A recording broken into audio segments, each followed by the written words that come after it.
Maren Morris is apologizing to drag queens on behalf of an entire genre of music. The tree hugger crowd is ready to replace real meat with bugs. And I am sick and freaking tired of hearing about Prince Harry and Meghan Markle. It's time for my losers of the week.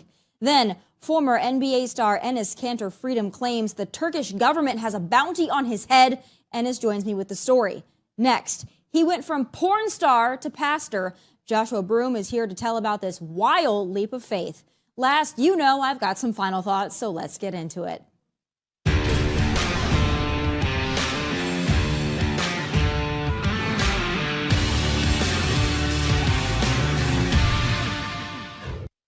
This week has nearly come and gone, but sadly, unlike my patients, these losers are still with us. Many of you know we shoot this show in Nashville, Tennessee, which was once the home of country music, but is now more like a hodgepodge of Californians, pop star crossovers, woke radio and music industry executives, and artists who claim to sing country music, but also loathe country music's actual fans. And the mayor of that school of thought is, of course, Maren Morris. When she's not picking fights with artists who actually sell concert tickets, she's guest judging on untucked drag shows and then apologizing for the genre of music she pretends to represent. And coming from country music and its relationship with like LGBTQ plus members, I just want to say I'm sorry and I love you guys for making me feel like a brave voice in country music. So I just thank you guys for inspiring me. I'm gonna cry, I need to go. Okay, so first of all, Maren, not only are you not the spokesperson for country music or country music fans, you will certainly not apologize on our behalf. Country music, especially in the last several years, has rolled out the freaking red carpet for all things woke, and especially for gays. Just because your average country fan prefers cowboy boots to penis-compressing underwear doesn't mean country music or country fans have done anything to attack the LGBTQ community. Unless you consider opposing child castration, pedophile grooming, and children petting adult genitalia to be an attack, then we can't help you there. Maren Morris is a bully, plain and simple. She makes her money off the back of country fans and then turns around and belittles us at every turn so she can grift off the back of the LGBTQ movement as well. There are a lot of things Maren can apologize for, but country music isn't one of them. But speaking of attention-seeking clowns, loser number 2 this week is not Prince Harry or even Meghan Markle. It's the people who will not stop obsessing over these two and clogging our timelines and our ear holes with gossip about them. We don't freaking care. They're inconsequential to us. For the love of God, shut up about them. You know, we won a pretty big war in 1783, so we wouldn't have to give a hoot about what the royals did, and yet some of you won't let it go. They are both narcissistic, grifting hacks, and if you'd stop giving them so much energy, they'd go away. So please, please, enough. All right, I'm done. My final loser of the week is this new up-and-coming solution the hippie community has brain farted to ruin our lives: beetle meat. First, it was the vegetarian lifestyle, then it was vegan, then it was tofu, then soy, then impossible Beyond Meat, and now it's freaking bugs. This concept is as straightforward as it is repulsive: grinding up mealworms, adding some sugar and salt, and calling it a burger. Now, the green community says this is the way to go because bugs use less land, water, and have a smaller carbon footprint than cows, chicken, and fish humans have been consuming since the dawn of time. Furthermore, let me add, why aren't these activists concerned with mealworm lives? Are bugs not animals too? You know, I think the bugs and worms of the world would be pretty damn offended to know their lives don't matter to you. Tisk tisk. But this is leftist progress, folks. Take a Ripley's Believe It or Not challenge and make it to food to save the planet and the animals that have been inhabiting it, again, since the dawn of time. So let me just put this out there for the record. There are a few things in life I will never do. Getting the COVID vaccine is one, and eating mealworms disguised as a burger is another. So screw your fake meat and screw your worms. Those are my losers of the week. Joe wasn't in the top 3 this week, but he's not out of mind because, Joe, you've always got a spot on my list. Roll it.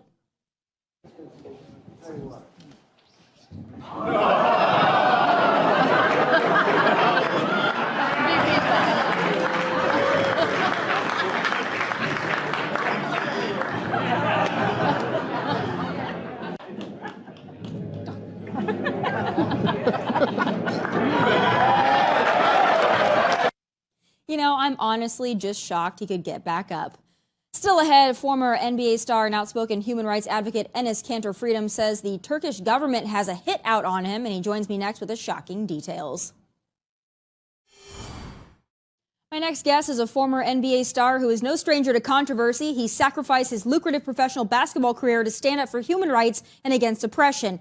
True oppression, not the domestic terror group BLM's feigned money-making mockery of oppression. But now not only is his sports career in jeopardy, but his life. Enes Kanter Freedom claims the Turkish regime has placed a $500,000 bounty on his head and added his name to a most wanted list. Here with more is the man himself, Enes Kanter Freedom. All right, Enes, I follow you on social media, so when I saw this, I almost thought it was a meme. I didn't think that it could possibly be serious, but you got to tell me, how did you learn about this and what is going on?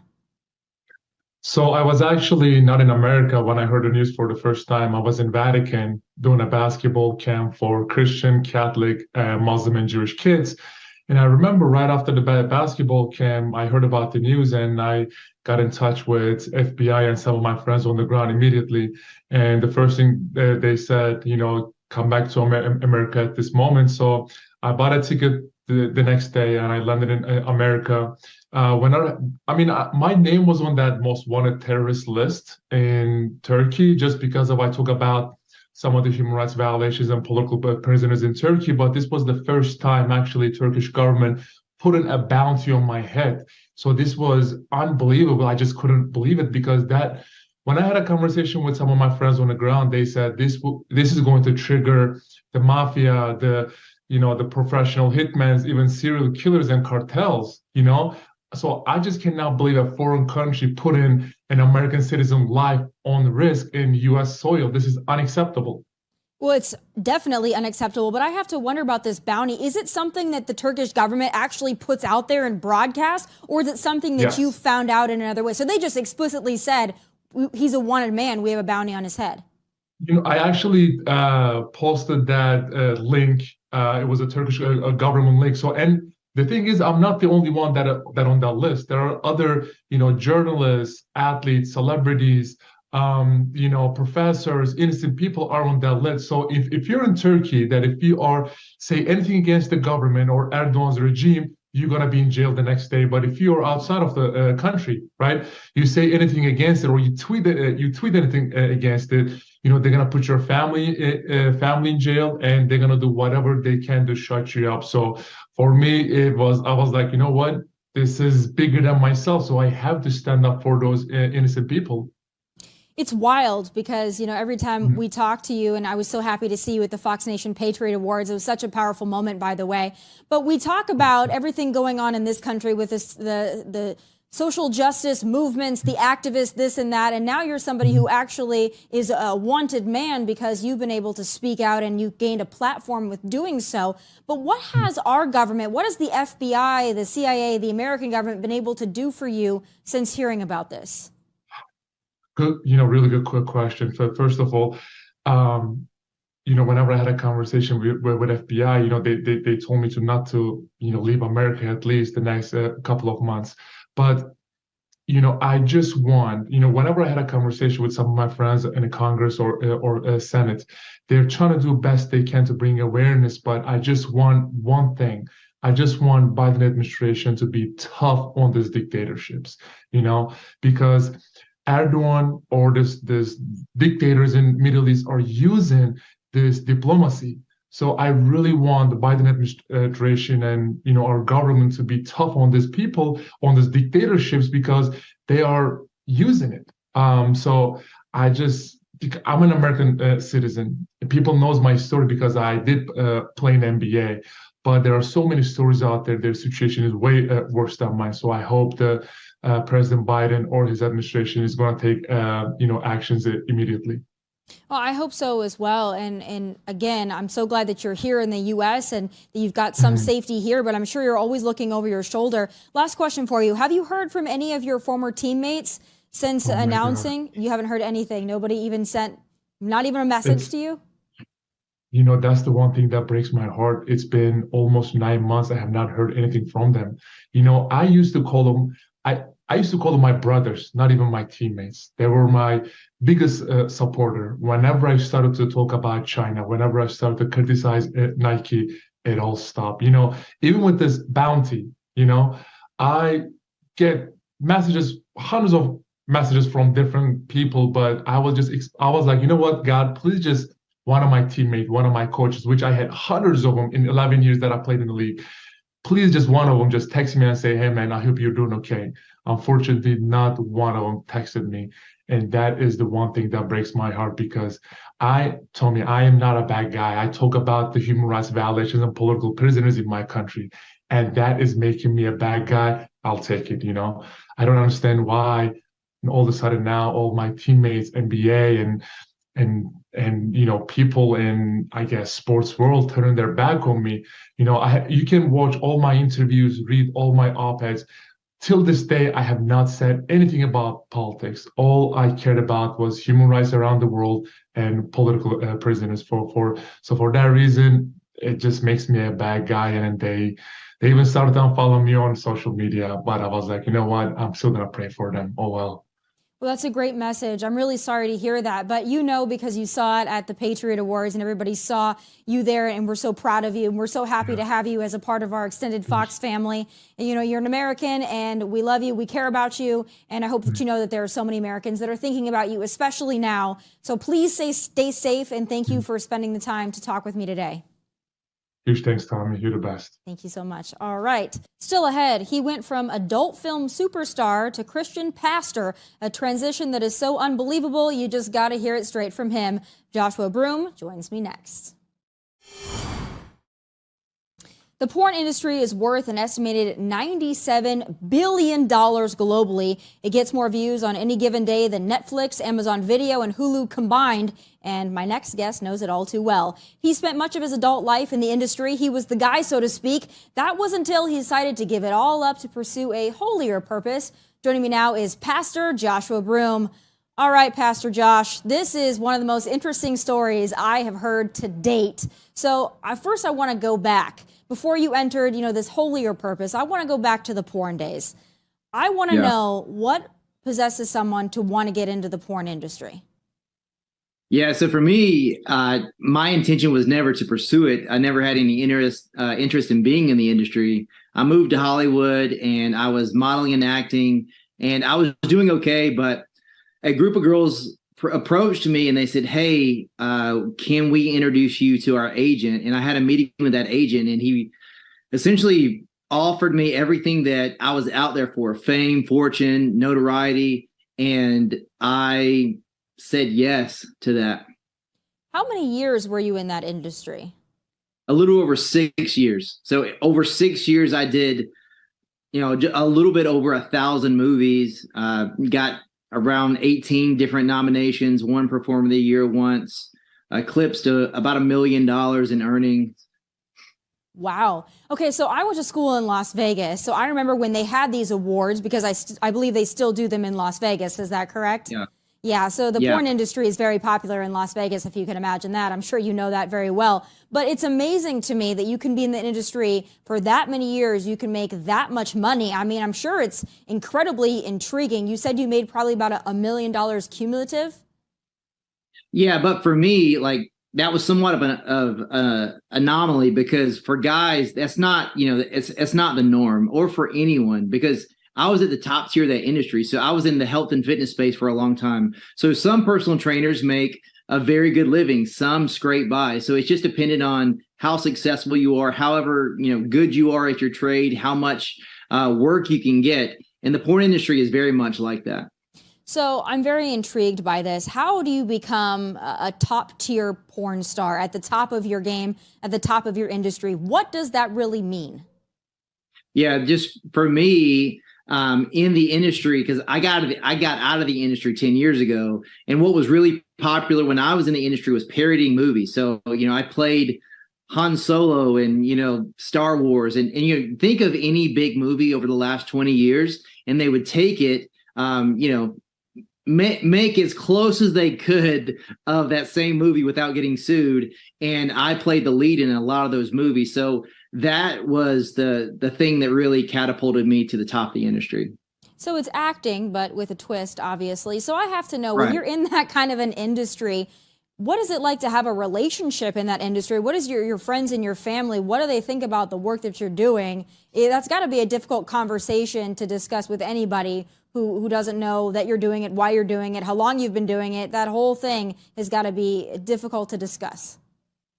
Yeah, I mean, that's such a very deep question because number one, I didn't tell anyone that I was doing it. And once they found out they did regarding my family, once my family found out I was doing it, my mom was really upset about that because I had went out to Hollywood to pursue acting and modeling. And my story is very different than a lot of people because I didn't need money. I didn't need anything. There's no reason for me to say yes to that industry. So they were shocked because I really gave up everything I had tried to go out there to obtain. And it really quickly blew up in my face because as soon as I did one of those movies, my mainstream agents like, hey, you breached a code of conduct in your contract, you're out. So all of a sudden I'm essentially blackballed from the mainstream industry. And I'm finding myself saying, okay, no, well, now what do I do? And I didn't listen to the voices in my life that were saying, hey, even though you messed up this opportunity, you're so much better than doing that. You're talented, you're smart. There's other things that you can do. So the lie that a lot of people believe when they make a mistake is they have to stay where they are. You have to play with the cards you've been dealt. But the reality is I could have had, just some perseverance, some fortitude and said, hey, okay, I have to pivot and do something else. So I didn't do that. And then relationships within the industry, it's so sad because so as a guy working in the industry that I work a lot, you're in a relationship with someone in the industry because the probability of someone dating you outside of that industry is incredibly low. And then you're in a relationship with someone in that industry and you're both selling yourself for sex. So you're essentially both prostitutes.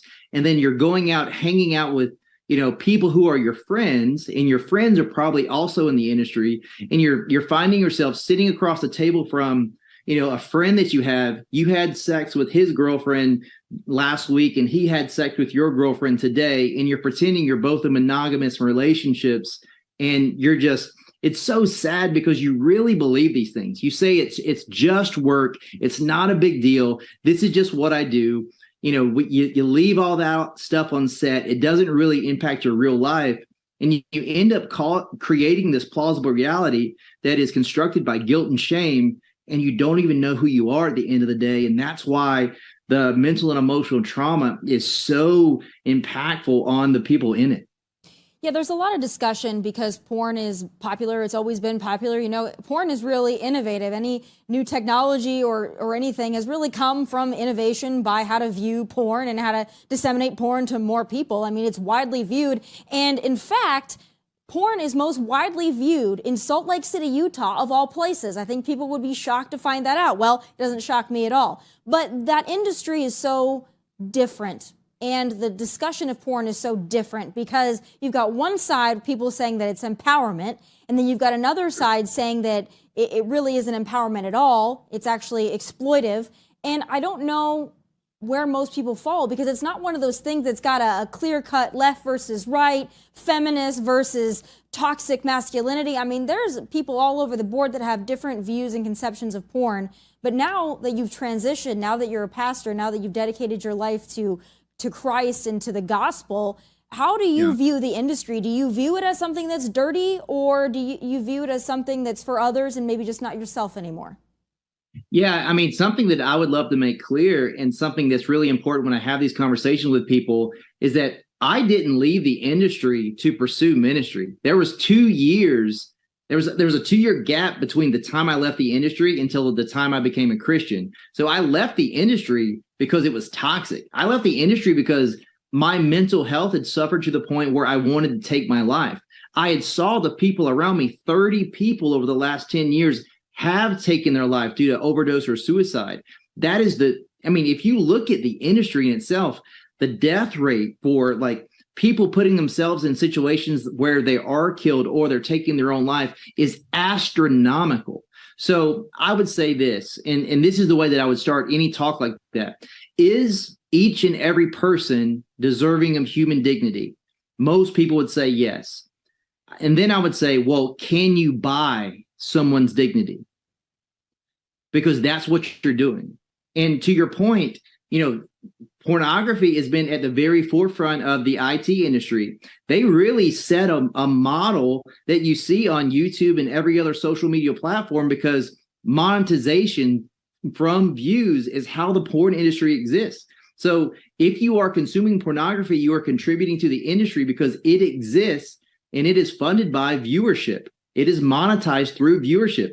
There's no ads that are being ran on those pages unless it's being monetized through the viewership. So to your point, yeah, it's, if you believe that people have human dignity, then you are robbing them of that when you consume porn, because what you're saying is that person is a product, and that product is it's up for sale. And are you willing to sell yourself? Is that empowering, or are you relinquishing the power? Are you relinquishing the very thing that makes you a human being, your dignity? So you're giving that away. So I would say it's actually the opposite of empowerment. Yeah, you make a good point, but there are many individuals out there, like yourself and others, most notably a very famous Kardashian, who really got their start, maybe not from the porn industry, but from porn itself. I mean, you look at Kim Kardashian, Paris Hilton, I mean, the list goes on, and they've been able to make monster careers by starting in that industry, whether they did it knowingly or not, that's up for discussion. But I wonder, is porn, in your mind, is it dangerous? We know that there's a lack of dignity involved. It's the selling of bodies. It's the selling of sex. But is it in and of itself, for the viewers, do you think it's a dangerous concept? 100%. Because, I mean, if you look at what porn does to society, it's astronomically destructive. Because what it's doing, over 80% of porn videos have violence depicted within those videos. And what you're seeing is, the church or the world at large, they're not having these tough conversations about sex in their homes. And then people are seeing this example of what sex is supposed to be. And then they're going on dates expecting, well, I'm supposed to walk into a room and have sex with someone. Or if I take someone on a date, they owe me sex. So what you're seeing is people are viewing they're viewing pornography as real intimacy, as real interactions, and they're believing it to be true. And then they're going out and acting out these things. And that's, it's contributing to rape culture, it's contributing to sex trafficking, it's contributing to all these things that are impacting real life. So I think it's so crazy that you can just watch something over and over again and believe that it's not going to affect your mind, it's not going to affect your heart, it's not going to impact the way that you see the world, because it just is. Right now, there's been a big discussion about pedophilia and grooming. It's kind of coming to the forefront, something that's been around probably since the dawn of time, but at least now it seems like people are more aware of it and people are sounding the alarm. Curious, Josh, in your time in the industry, did you ever see hints or notes of that? Child exploitation, pedophilia, or even something that was like feigned pedophilia? Is that something that you witnessed being in that industry for so many years? Oh my gosh, yes. I mean, so there's the most popular types of pornography is barely legal. But if you put a girl in tube socks or stockings and pigtails, are you trying to depict the 18-year-old? No, you're not. And then at the same time, there's time after time after time, there's literally multiple sites, multiple companies, and their genre, their niche is girls turning 18, and they're on their 18th birthday, they do these movies. So my question is, how did those girls get there? What communication led up, and how long was that communication going until they ended up on that set? 6 months, a year, 2 years? And then if you talk to some of the people that I know that have come out of that industry, they were starting to be exploited in that way at 12, 13, 14 years old. So it's a clear depiction of what you're talking about. It's crystal clear, because the image, the fantasy they're trying to create, that's not an 18-year-old by any means, because what 18-year-old is dressing in pigtails and stockings? Right.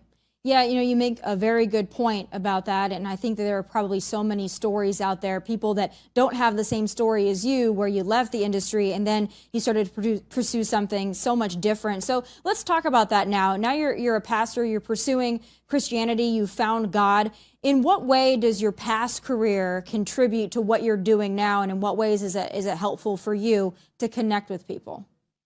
Yeah, I mean, I think through just being really vulnerable and transparent in that, I believed, so I grew up without, having a dad, and that led me to believe that I needed to prove myself in some way. And I think so many people can relate to that, where you need to validate yourself through, making the grades or making, the team or making the shot or, getting enough followers, whatever it is that you try to do to make yourself feel good about yourself. And I thought if I became famous, I would, that would fill that void I had in my heart. I became famous. I thought if I made enough money, then the feeling of not being important would go away. I made the money. I did all the things. I traveled all over the world. I did all the stuff. And what I found was that there was nothing that I could obtain on my own that would fix my heart. And it to my detriment. So I was in that industry to the point I wanted to take my life. I had this wild interaction with a bank teller that did something as simple as looking me in the eye, saying my name and asking me if I was okay.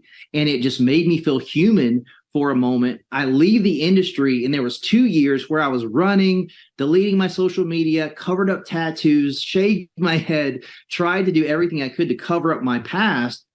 And then I met this girl and I said, hey, I want you to know how bad I am. And she's like, well, I want you to know that a person's not defined by the worst thing they've ever done. A person's not defined by the greatest thing they've ever done. I believe that God defines who a person is. And that person invited me to church, and I went to church and I heard the truth that is found in the gospel.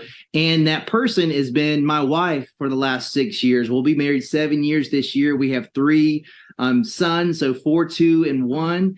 And my life has been progressively, it wasn't instantaneously changed, but it's been progressively changed into things that I am passionate about, have changed. The things that, the way that I live my life has changed.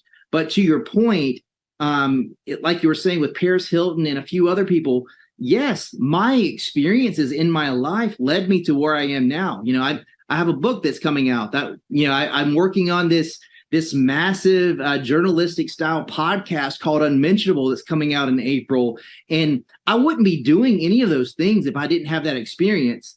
But in life, we have the opportunity to fail forward. And if we fall forward while learning something and taking the good and leaving the bad, we can go much faster. So by no means am I saying you should fail in the way that I have. But at the same time, my life is dedicated to saying this: regardless of what happened to you or regardless of what mistake that you made, that doesn't have to define what you do next. Your mistakes can be a launching pad to your purpose, and that is my story. It's an amazing story, and I'm really excited to see what you do with it because, you've got the hook there of people being very interested in your previous industry and your current industry and being able to tie it all together. But it's a powerful message. Thank you for being brave enough and bold enough to share it, because I'm sure a lot of people don't talk about it. And I'm really intrigued and fascinated by all of it. I'm really excited to see your book and see all the success that you have. Thanks so much, Pastor Josh, for being with me today. Oh, thank you so much for having me. God bless you. All right, up next, a group of independent journalists did the work the mainstream media should have done 2 years ago. They confronted the Pfizer kingpin. My final thoughts are next. Real journalists confront the CEO of Pfizer and ask him the questions mainstream, prominent, and established media types should have asked 2 years ago and still refuse to this day. It's time for final thoughts.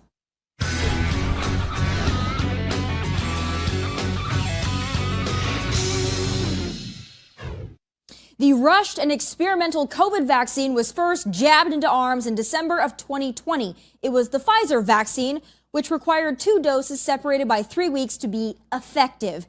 It was touted as the end-all, be-all of vaccines, a lifesaver, a must, a tool so safe and effective against COVID, it was forced on Americans and required to so much as eat indoors instead of outside like a dog. 2 doses were supposed to do the trick. Then it was 2 plus a booster, then another booster, and so on and so forth. Well, you remember. lot of indications right now that are telling us that there is a protection against transmission of the disease. There is no variant that we have identified that escapes the protection of our vaccine. Against COVID, to come now with a treatment of 90% effectiveness, personally makes me very proud about. And we know that the 2 doses of the vaccine offer very limited protection, if any. The 3 doses with a booster, they offer reasonable protection against. It is necessary a 4th boost right now. The protection that you are getting from the 3rd, it is good enough. Actually quite good for hospitalizations and deaths. It's not that good against infections, but doesn't last. That was Pfizer CEO Albert Bourla in a sequence of mental gymnastics routines and an ever-changing story that smelled then and certainly smells now like a load of hot BS. But mainstream media journalists have yet to really grill the man, have yet to really hold his feet to the fire. Well, fine, step aside. This team of independent rebel journalists will do it for you. Mr. Bourla, can I ask you, when did you know that the vaccines didn't stop transmission? How long did you know that without saying it publicly? Thank you very much. I'm sorry. Answer that question. I mean, we now know that the vaccines didn't stop transmission, but why did you keep it secret? You said it was 100% effective, then 90%, then 80%, then 70%. But we now know that the vaccines do not stop transmission. Why did you keep that secret? Finally, someone had the balls to do it right there on the streets of Davos, outside of the One World Order cult meetings separately titled the World Economic Forum. Hold that man accountable. Sue that company and others like it for everything they're worth. Get rid of these immunity protections Big Pharma operates under. Find out which politicians on both sides of the aisle are getting pharma kickbacks. Someone has to answer for this. And not for my benefit either. I'm un-COVID vaccinated and proudly. I don't have a dog in this fight other than not wanting to see my fellow Americans suffer from vaccine side effects in taboo silence or drop dead suddenly. The White House is still pushing boosters. City and state health departments are still running COVID vaccine propaganda ads on a daily basis. And in Connecticut, they're poised to wipe away parental consent for vaccines for children 12 and older. Liberals, I know you live and die, no pun intended, by whatever gospel the Democrats force feed you, but come on. This isn't about left versus right. It's about public health and getting answers. I thought y'all were about standing up to the man. Well, that man would be a good start, and him next. Hug trees, eat bugs, dye your hair green and pink, plaster rainbows and black squares till your heart's content. But going along with this vaccine narrative isn't the hill you want to die on, quite literally. This is enough of this. The COVID vax mafia needs to be dismantled, and now. Those are my final thoughts from Nashville. God bless and take care.